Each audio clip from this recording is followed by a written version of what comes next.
thank you for watching. My name is Savannah. If you're new here, welcome. Today I am super excited to introduce to you one of the sneaky, secretive projects that I've had going on in the background that many of you have heard about, and that is our Blind Shell Challenge, the content creator build-off that I have put together for you guys today. So, as you guys may have noticed on some of my social medias and many other creators' social medias, you've seen these blurry pictures all over the place, and so I'm super excited to kind of show you exactly what was behind those blurry images and get into talking about just what we were up to. So, at the beginning of this video, you may have noticed that I didn't start on a blank map like many of my builds do, and that is part of the challenge. So, the idea behind this challenge actually comes from some Sims content, like the shell build challenges that they do, where people will put down just walls and then you have to create a house out of that without changing or altering any of the walls.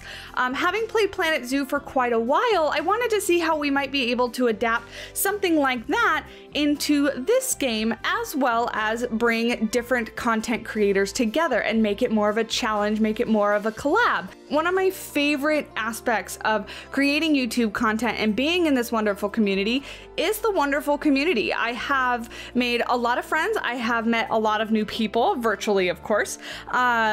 And I love, you know, sharing ideas and talking to people about the content and all that kind of stuff. It is so much fun. So in total, there were 8 of us. It included myself, Beyond Drew TV, Zoofluencer, Leaf Productions, Thrive, Estan Wolf, Masked Bandit, and Zekin. So those are the creators that you will expect to see shell builds from within the next few days. We have a little bit of a release schedule here. So this video is going live on January 31st, Sunday morning.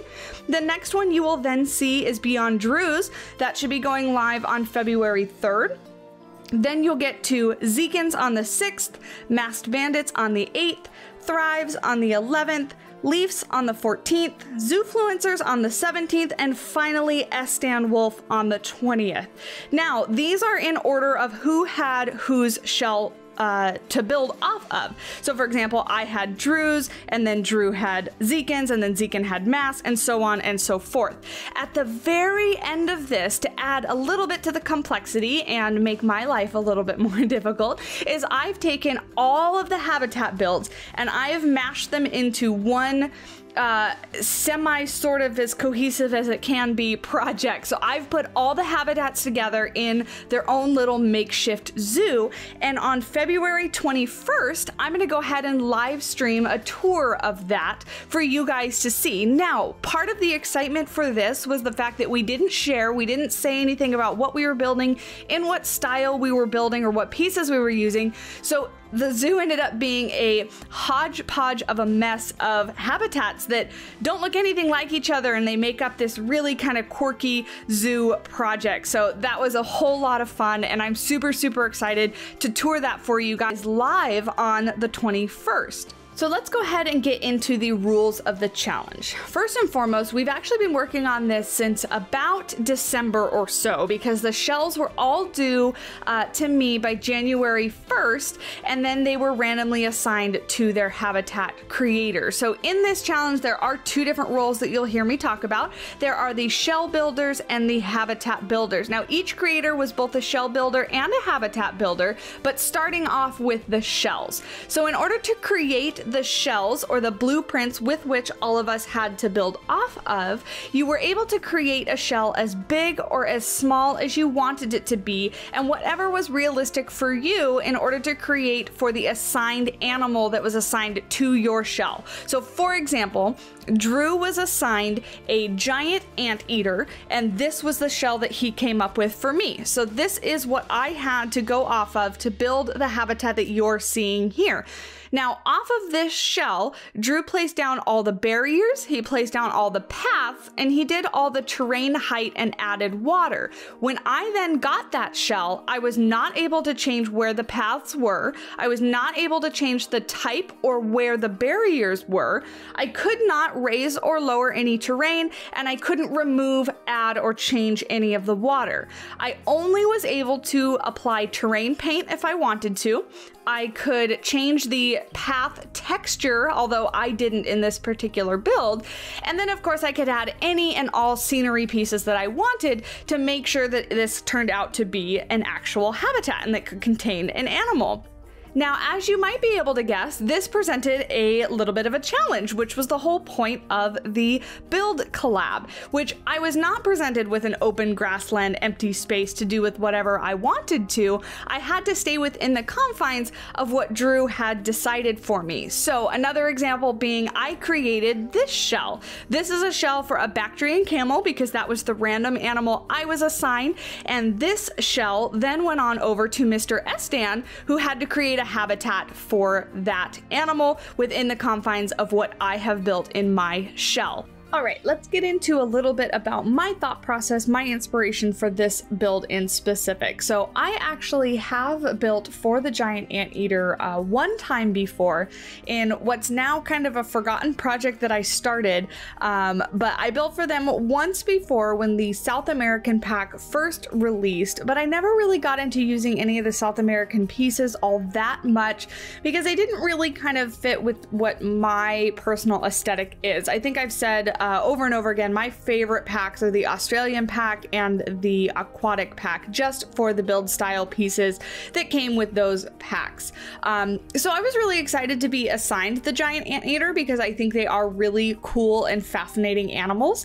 But I didn't want to go full out stereotypical South American themed, like with all the pieces that they have is all the big colorful pieces and stuff like that. So I wanted to do what would be more of a naturalistic habitat. Knowing that this was going to be put in with all the other projects, I wanted to go for something that was super natural, that might be kind of a lower budget or just a realistic zoo, because I had, again, no idea what anybody else was going to be creating. You know, somebody could have done a futuristic build, somebody could have done a safari build, somebody could have done, you know, anything and everything that they wanted to do with their build.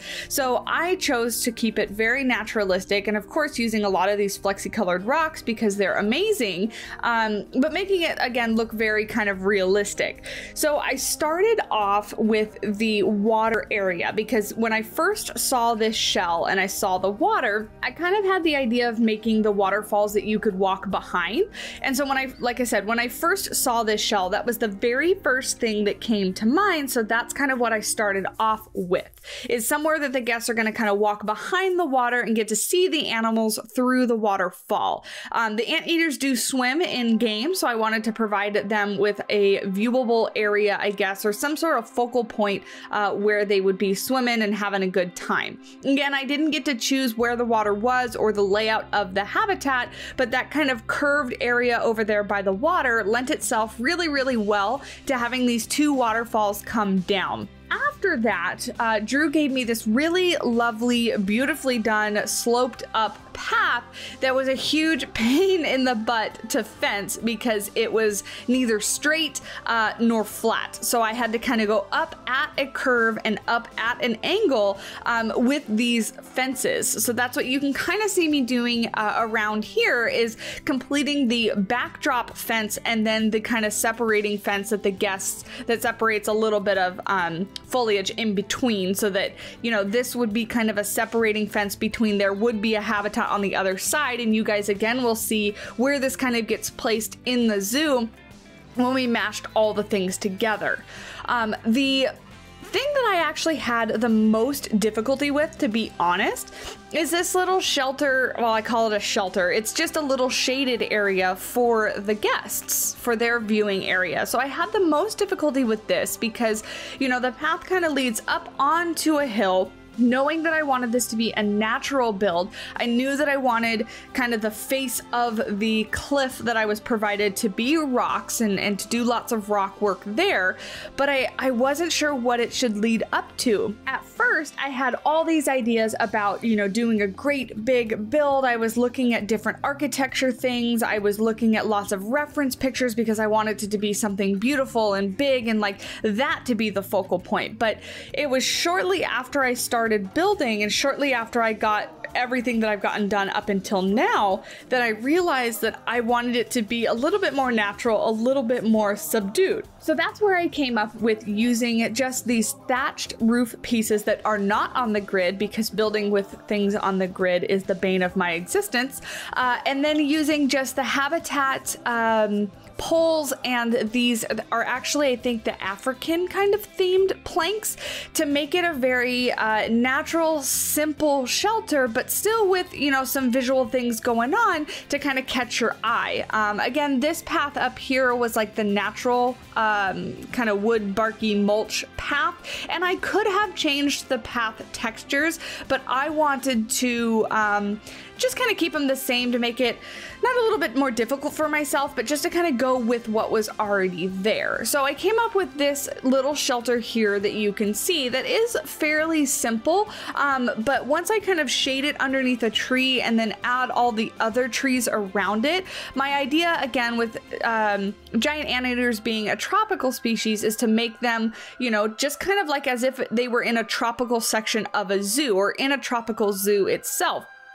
Because again, I had no idea what other creators were gonna do. So kind of, I don't know, intentionally making it something that might be a little bit different. You know, if somebody made a desert habitat or nobody else put lots of trees, then my habitat's gonna look like a little oasis in the middle of the project. So I think that that was what was really the most fun for me, is kind of just creating a habitat. And although I don't think it looks like anything uber spectacular and like catch your eye and wow, oh my gosh, this is a game-changing habitat build, you know, with all this inspiration, but just knowing that it's going to be a part of something bigger, and it's going to have different habitats surround it with different styles, that is really the overall point of this challenge, is that once we bring everything together, all of them are going to have their own little section of this hodgepodgey project that's going to make them all look fabulous. And I really wanted to get multiple different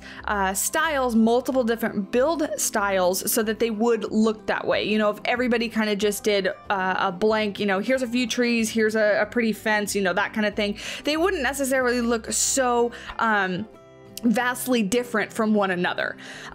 Building this little house here, or I call it a house, this little keeper kind of structure here, one of my favorite things to do actually, and I did this for a build that you guys have yet to really see, I'm building for Estan's Suyana Zoo, is combining those natural wood logs with the new aquatic pack wall wooden pieces. It just kind of gives it a little bit more texture. I found that the aquatic walls were a little bit too blank, and then I didn't want it to be super matching with the barrier that was there, because again, I couldn't change the barrier. So I found out that if you actually put them on the same place, and it's the same thing with the floor, those two, those logs with whatever other wall piece you want to use, sit real nice together, and they don't do any of that Z fighting or anything like that. You can see here I did add a little bit of path that was allowed just to connect the keeper facilities so that I could actually get animals in the enclosure. So don't come after me, that's okay, that was allowed. I didn't change any of the other paths. And then last thing I do here before getting into a lot of the foliage and things like that, and inside the actual enclosure, is use these wonderful signs by one of my Discord members. I've left the link down below if you want to check them out. They were in the build contest that we previously had for an aardvark enclosure, and I loved them so much that I just kind of changed them to say anteater and use them in this build because I love the layout of them, and they're just super well done. You can see I changed them just a little bit to make them kind of fit in with the tropical feel.